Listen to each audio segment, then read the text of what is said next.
Israel is out and out genocidal in its intentions right now, in its statements, in its actions.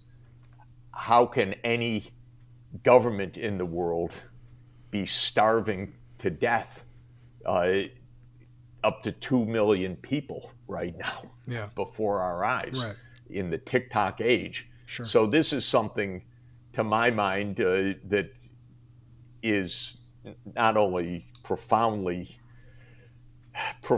illegal, profoundly disheartening, but in a way profoundly shocking.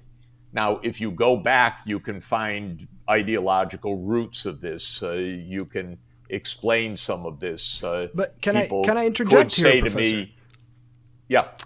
Because listening to you give that answer, especially how you've been going to Israel when you were younger, and listening to how you've described what you just said, if I didn't have any context, I would be like, well, a two-state solution is effectively impossible based on the answer you just gave. But knowing where you stand and knowing that you actually still see, despite everything that's going on right now, you still see a two-state solution as the way forward.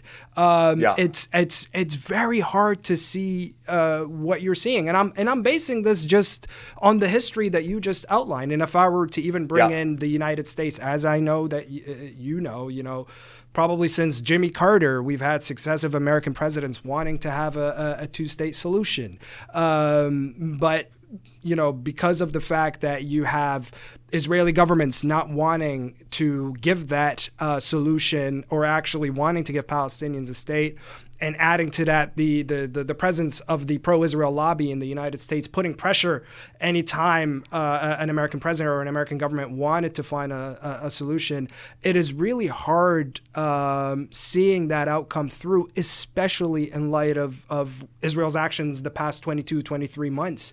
Not to mention the fact, that Smotrich and others in the Israeli governments have explicitly said that it is their desire to bury a Palestinian state. So how do you see a path forward with a two-state solution? First, I agree with you completely, every word you just said. I'm not saying this is a high probability